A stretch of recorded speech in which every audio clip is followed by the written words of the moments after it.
Assalamualaikum warahmatullahi wabarakatuh. Perkenalkan, saya Fadila Rahma Melani dari kelas 4A D4 Akuntansi dengan BP 1911020209. Pada kesempatan kali ini, saya akan menjelaskan tentang pasar modal sebagai pemenuhan tugas minggu kedua mata kuliah pasar modal. Baiklah, pembahasan pertama adalah pendahuluan tentang pasar modal.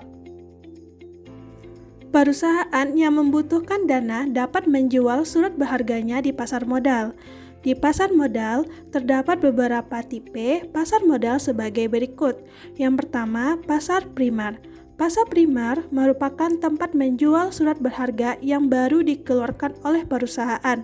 Surat berharga yang baru dijual dapat berupa penawaran perdana ke publik atau disebut dengan initial public offering yang disingkat dengan IPO, atau tambahan surat berharga baru jika perusahaan sudah going public.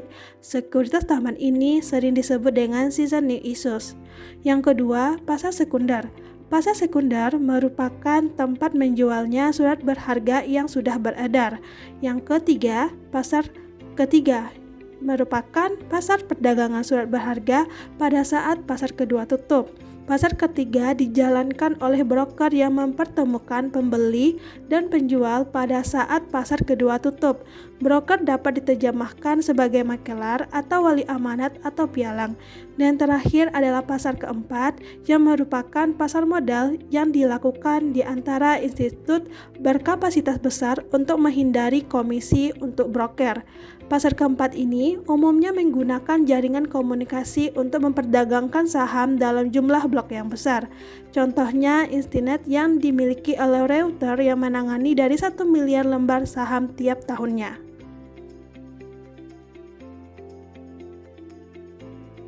Selanjutnya, pembahasan kedua adalah penawaran perdana ke publik atau yang disebut dengan initial public offering yang disingkat dengan IPO.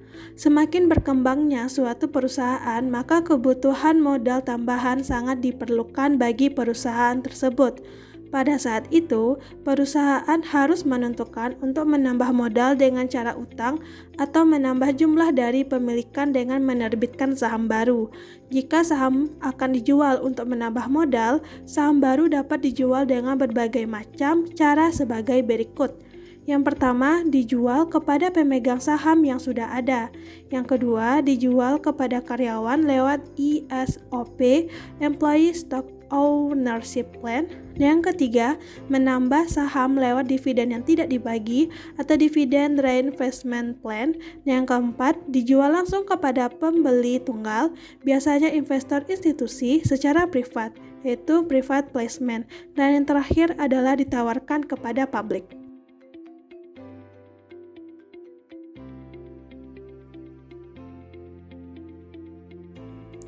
Jika keputusannya adalah untuk ditawarkan ke publik, maka beberapa faktor untung dan ruginya perlu dipertimbangkan.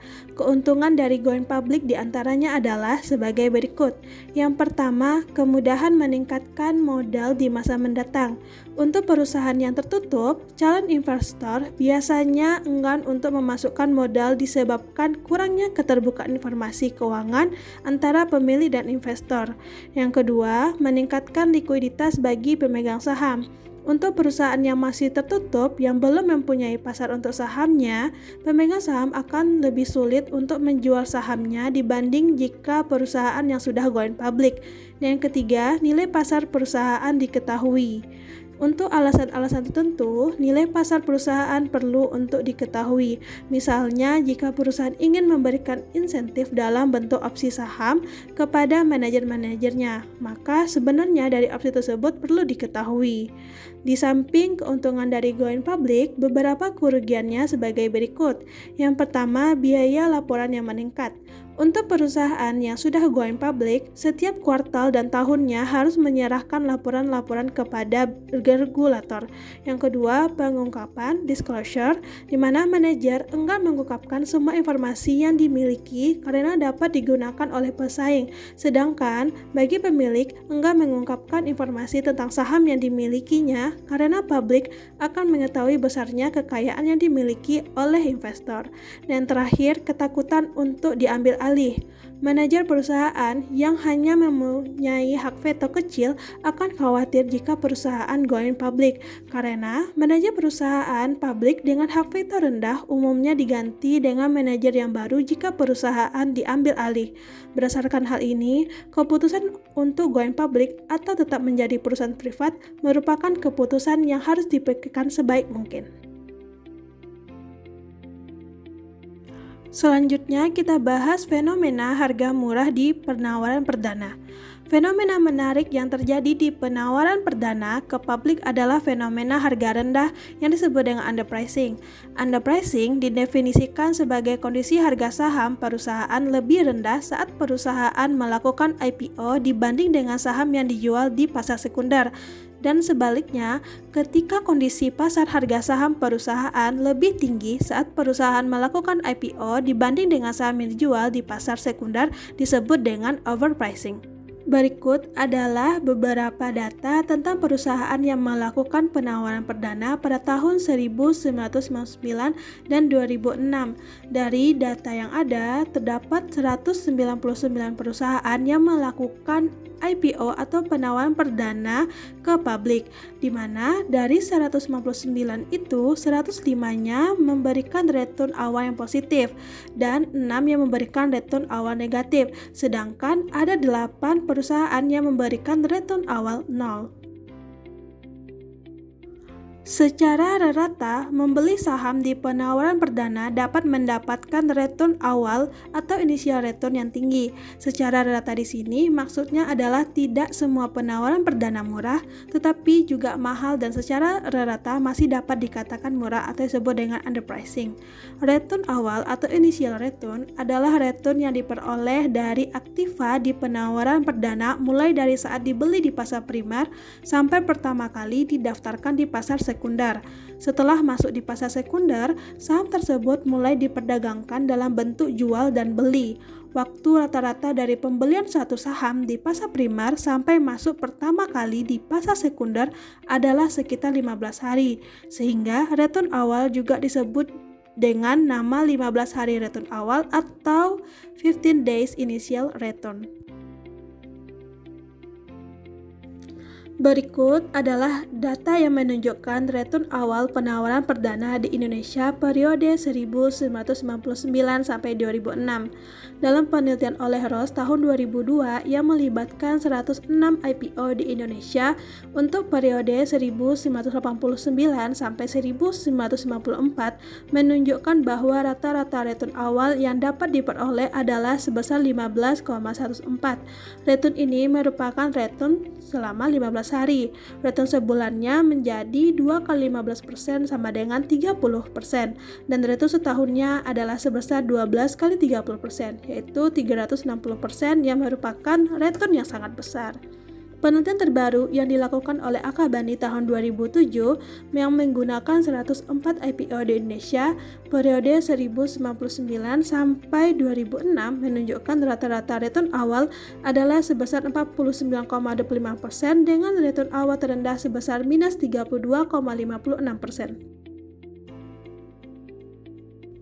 Murahnya penawaran perdana tidak hanya terjadi di Indonesia, tetapi juga terjadi di dunia. Return awal untuk beberapa negara bisa dilihat di tabel berikut ini. Berikut ini adalah sebagian data IPO selama 25 tahun mulai dari tahun 1991 sampai dengan Mei 2014 di Indonesia. Harga IPO merupakan harga penawaran pada saat IPO. Tanggal perdana adalah tanggal tercatat pertama kali di pasar sekunder. Harga pembukaan adalah harga pembukaan pada hari pertama di pasar sekunder. Harga penutup adalah harga penutupan hari pertama di pasar sekunder. Dengan demikian, return awal atau initial return pembukaan adalah return IPO pada harga pembukaan hari pertama di pasar sekunder, dan return awal initial return penutupan adalah return IPO pada harga penutupan hari pertama di pasar sekunder. Selanjutnya kita bahas tentang banker investasi.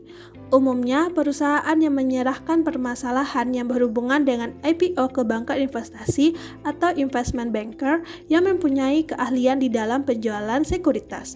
Banker investasi merupakan perantara antara perusahaan yang menjual saham atau emiten dengan investor. Sebagai perantara, banker investasi selain berfungsi sebagai pemberi saran atau advisory function, banker investasi juga berfungsi sebagai pembeli saham atau underwriting function dan berfungsi sebagai pemasar saham ke investor yang disebut dengan marketing function.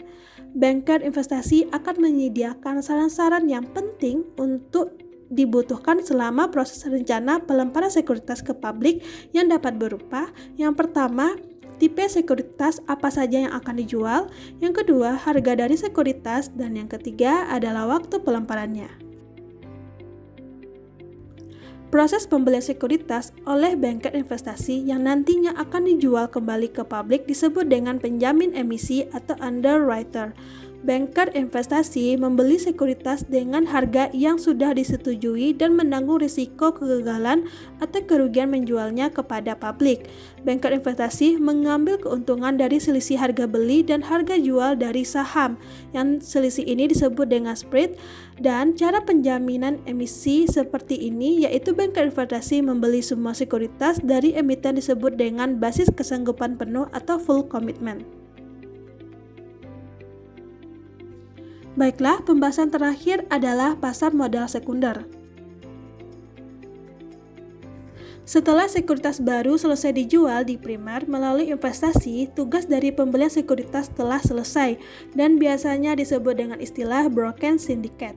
Sekuritas bersangkutan kemudian diperdagangkan untuk publik di pasar sekunder bersama-sama dengan sekuritas-sekuritas lainnya yang sudah berada di pasar tersebut. Pasar sekunder dibedakan menjadi yang pertama, pasar bursa saham atau stock exchange, yaitu pasar untuk sekuritas perusahaan yang besar, dan kedua adalah over the counter atau OTC, yaitu market yang berupa pasar untuk sekuritas dari perusahaan kecil. Nah, selanjutnya kita bahas tentang pasar di pasar bursa saham, yang dimana dalam pasar ini terdapat proses penjualan saham di stock exchange market yang menggunakan sistem lelang. Pasar lelang ini merupakan pasar yang menggunakan transaksi dilakukan secara terbuka dan harga ditentukan oleh supply, yaitu penawaran, dan demand, permintaan dari anggota bursa yang menyediakan ask price, di mana ask price ini merupakan harga penawaran terendah untuk dijual, dan bid price yang merupakan harga permintaan tertinggi untuk dibeli. Ketika broker di lantai bursa belum dapat mengeksekusi order karena harga yang diinginkan klien masih jauh dari harga yang dikutip, yaitu harga bid dan ask, mereka akan menitipkan order ini ke spesialis untuk mengeksekusinya nanti jika harga yang diinginkan sudah bertemu dengan harga pasar. Broker di lantai bursa kemudian akan membayar komisi ke spesialis. Spesialis merupakan anggota dari bursa yang mendapatkan tugas untuk mengamati, mencatat, dan menstabilkan harga serta volume transaksi dari suatu saham tertentu. Seorang spesialis menangani saham beberapa perusahaan, akan tetapi saham satu perusahaan hanya ditangani oleh satu spesialis.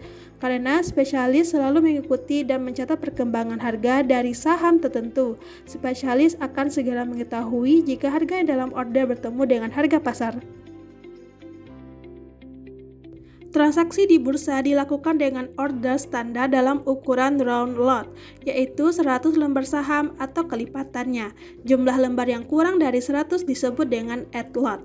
Investor tidak dapat melakukan transaksi langsung di bursa, melainkan harus melalui broker, yang dimana investor dapat memilih jenis-jenis broker. Yang pertama yaitu investment research and advice, yang kedua ada asset management, yang ketiga order execution, dan yang keempat adalah clearing.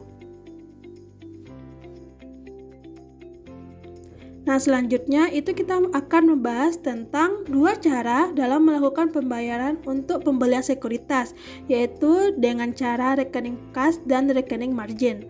Pembayaran dengan rekening kas itu mengharuskan investor untuk membayar penuh semua nilai pembeliannya sebelum atau pada tanggal jatuh tempo. Tanggal jatuh tempo atau settlement date atau due date umumnya adalah 4 hari setelah tanggal transaksi. Sedangkan dengan pembayaran rekening margin mengharuskan investor untuk membuka rekening margin di broker yang nantinya investor akan membayar terlebih dahulu sebagian dalam bentuk uang muka dan sisanya dipinjam dari broker. Berikut adalah penjelasan mengenai margin dalam pasar modal. Investor yang dapat membeli sekuritas dengan margin awal yang disyaratkan sebesar 50%. Investor dapat membeli sebanyak 1.000 lembar saham dengan nilai 5.000 per lembarnya. Jika seluruh transaksi ini adalah 1.000 dikalikan dengan 5.000 atau sebesar 5 juta, maka jumlah margin yang harus dibayar oleh investor adalah 50% kali 5 juta atau 2.500.000 dan sisanya merupakan utang investor kepada broker. Karena harga dari sekuritas berubah sesuai dengan perubahan waktu, maka margin sesungguhnya atau actual margin akan berubah dari margin awal initial margin.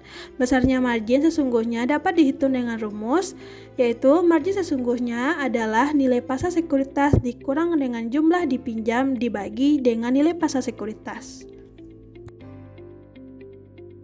Dari contoh sebelumnya, ketika harga naik dari 5.000 per lembar menjadi 7.000 per lembar, maka nilai pasar dari sekuritas yang dimiliki oleh investor adalah 1.000 kali dengan 7.000, yaitu 7 juta. Jumlah yang dipinjam dari broker masih tetap, yaitu sebesar 50% kali 1.000 dikali dengan harganya 5.000, maka dapatlah 2.500.000. Besarnya margin sesungguhnya adalah sebagai berikut. Margin sesungguhnya yaitu 7 juta dikurang dengan 2.500.000 dibagi dengan 7 juta, maka dapatlah margin sesungguhnya sebesar 0,64286 atau 64,286%. Selanjutnya, pembahasan bagaimana posisi sekuritas di rekening margin yang dapat berupa. Yang pertama, long, yang berarti investor masih mempunyai sekuritas positif. Yang kedua adalah flat, yang berarti investor tidak mempunyai sekuritas karena sudah menjual semua sekuritasnya. Yang ketiga adalah short, yang berarti rekening margin investor negatif karena terjadinya penjualan pendek, yaitu investor meminjam sekuritas dari broker untuk dijual kepada investor lain. Selanjutnya itu macam-macam bentuk dari order. Yang pertama, market order, yaitu ketika investor menginstruksikan kepada brokernya untuk menjual atau membeli sekuritas segera pada harga pasar yang terbaik. Yang kedua, limit order, yaitu investor menetapkan harga maksimum tertinggi yang boleh dibeli dan harga minimum yang boleh dijual. Dan terakhir adalah stop order, yaitu sebuah memo dan akan menjadi market order ketika sekuritas mencapai harga tertentu.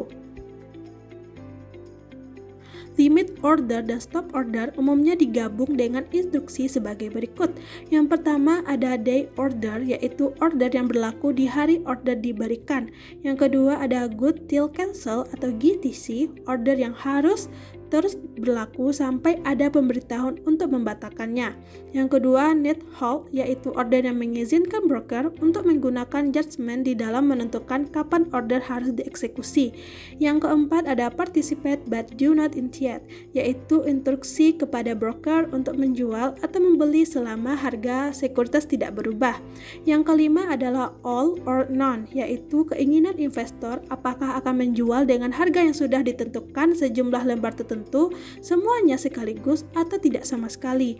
Yang keenam ada immediate or cancel, yaitu keinginan investor untuk mengeksekusi semua order atau sebagian order setelah order terima dan sebagai sisanya tidak dapat dieksekusi untuk segera dibatalkan. Yang terakhir adalah fill or kill, yang sama dengan IOC, hanya saja semua order harus dieksekusi tanpa terkecuali. Pembahasan terakhir adalah OTC market atau over the counter market yang merupakan pasar modal untuk perusahaan yang lebih kecil dibanding dengan yang terdaftar di stock exchange. Jika stock exchange menggunakan sistem lelang, maka di OTC digunakan sistem negosiasi, yaitu harga ditentukan dengan cara negosiasi, yaitu tawar-menawar antara investor dan dealer. Oleh karena itu, OTC market sering juga disebut dengan pasar negosiasi atau negotiated market. Di Indonesia, OTC Market adalah bursa paralel yang didirikan pada tahun 1989. Sedangkan di Amerika, OTC Market terkenal adalah Nasdaq. Yang pertama kali, Nasdaq ini merupakan singkatan dari National Association of Security Dealer Automated Quotation System. Dan sekarang pihak Nasdaq menyatakan bahwa Nasdaq bukan lagi sebagai singkatan, tidak seperti halnya NISE. Nasdaq tidak mempunyai lokasi yang khusus tetapi terdiri dari dealer yang dihubungkan dengan jaringan komputer. Dealer merupakan bisnis langsung dengan investor.